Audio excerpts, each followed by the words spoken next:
मुलाकात से एक रीत होती है इस ज़माने की। याद दिलाऊं तुम्हें कि ये अब भी तुम पे उधार है। मेरी कोशिशें अधूरी नहीं रही कभी, किंतु तुम्हें तो निष्ठुरता की हद लांघनी थी, सो तुमने पूरी नहीं की कभी। रिश्ते में मुकरने का इरादा तूने किया था और हमारे इश्क के कातिल सिर्फ हम बने हैं। और इसलिए जीते जी तो तुम मुझसे नज़रें मिलाने के काबिल नहीं रहे हो, तो मुझसे मिलने आना तुम अब मेरी मैयत पे। तुम हर बार की तरह आने में थोड़ी देर करना, पर हाँ, इससे पहले कि मेरा जिस्म कफन से ढक दिया जाए तुम आ ही जाना। हो सके तो अपनी नई माशुका को अपने साथ लाना। हाँ, वही जिसकी वजह से तुमने मेरे प्रेम को त्याग दिया था। क्योंकि तुम्हारे घर से मेरे घर की दूरी थोड़ी अधिक है, तो तुम्हें रास्ते भर का वक्त मिलेगा और इतना समय काफ़ी होगा तुम उसे बताना हमारे बारे में। उससे कहना वो सारी बातें जो तुमने मुझसे कही हो कभी, वो सारे वादे जिन्हें तुम तोड़ के जा चुके हो। उसे बताना कि कैसे तुम अपनी शायरियों को मेरी तारीफ़ से सजाया करते थे, नज़मों में कैसे हमारी बातचीत को दिखाया करते थे और कैसे मेरी काली बिंदी लगाने पे अपना होश खो बैठते थे।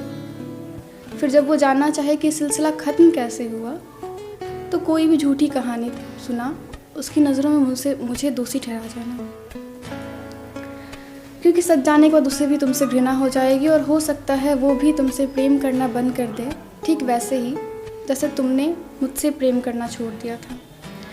ज़्यादा नहीं कहूँगी सिवाय इसके कि अगर उसे लाना तो मुझसे पूरी तरह से अवगत करा देना। एक आखिरी दिली तमन्ना है तुमसे, इस दफ़ा पूरी कर जाना। आते वक्त गुलाब या गेंदे की जगह सूरजमुखी के फूल लाना, तब जब मुझसे मिलने आना तुम मेरी मैयत पे। तुम आते ही मेरे सिरहाने बैठ जाना और निहारना मुझे आखिरी बार के लिए। मैं चाहती हूँ तुम्हें भी उतनी ही पीड़ा हो जितनी मुझे हुई थी कभी। तुम भी खुद को असहाय महसूस करो। मैं तो अकेली थी, पर तुम देखना, तुम्हारी प्रेयसी के तुम्हारे साथ होने के बावजूद भी तुम मुझसे अपना दुख साझा नहीं कर पाओगे। फिर तुम आस पास देखना, कितने ही लोग होंगे जो शायद रो रहे होंगे। उनमें से कुछ तुम्हें जानते भी होंगे, कुछ को तुम भी जानते होंगे। परेशान मत होना, वो तुम्हें कुछ नहीं कहेंगे, तुम्हें देख के भी अनदेखा कर जाएंगे। फिर तुम अपने सामने देखना, एक शख्स होगा जो मेरे बेजान हाथों को अपने हाथों में लिए उस वक्त भी चुपचाप शांत बैठा होगा। हालांकि बिलख तो वो भी रहा होगा, किंतु तुम्हें कोई आवाज़ सुनाई नहीं देगी, ना ही तुम्हें उसके आंसू दिखाई देंगे।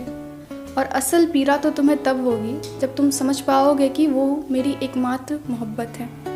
हाँ, एकमात्र प्रेम, क्योंकि मेरे मृत शरीर को भी उसी से प्रेम होगा। और तुम कहते थे ना कि असल प्रेम वो है जो कभी ख़त्म ना हो, और तुम्हारे प्रति जो प्रेम था वो तो मेरी मौत से काफ़ी पहले ही ख़त्म हो चुका था। फिर तुम्हें मेरा प्रेम छलावा लगेगा।